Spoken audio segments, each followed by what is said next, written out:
સ્થિત મેલડી માતા મંદિરે ચૈત્ર નવરાત્રિના અષ્ટમી નિમિત્તે દર્શનાર્થીઓનું ઘોડાપુર ઉમટ્યું. અષ્ટમીના પાવન પર્વે મંદિરમાં ભવ્ય હવનનું આયોજન કરાયું. સનાતન ધર્મમાં ચૈત્રી નવરાત્રિનું અત્યંત અનેરું મહત્વ રહેલું છે. આ પાવન પર્વની અષ્ટમીના શુભ દિને વડોદરા શહેરના માંડવી વિસ્તારમાં સ્થિત મેલડી માતાના મંદિરે દર્શનાર્થીઓનું ઘોડાપુર ઉમટી પડ્યું હતું. વહેલી સવારથી જ માઈ ભક્તો માતાજીના આશીર્વાદ પ્રાપ્ત કરવા માટે ઉત્સાહભેર મંદિરે પહોંચી રહ્યા છે અને લાંબી કતારોમાં ઊભા રહીને દર્શનનો અનેરો લાભ લઈ રહ્યા છે. નવરાત્રિના 9 દિવસો દરમિયાન ચૈત્ર સુદ આઠમના દિવસે ધાર્મિક દ્રષ્ટિએ વિશેષ ફળદાયી માનવામાં આવે છે.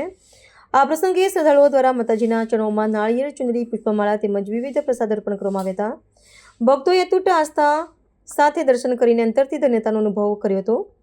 વિશેષમાં આજના પવિત્ર દિવસના ઉપલક્ષમાં મંદિર પ્રશાસન તરફથી પરિસરમાં એક ભવ્ય હવનનું પણ સુંદર આયોજન કરવામાં આવ્યું છે.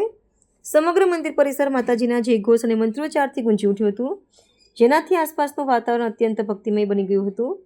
હવનની પૂર્ણાહુતિ બાદ ઉપસ્થિત તમામ દર્શનાર્થીઓ માટે દર્શન અને પ્રસાદની વિશેષ વ્યવસ્થા કરવામાં આવી છે.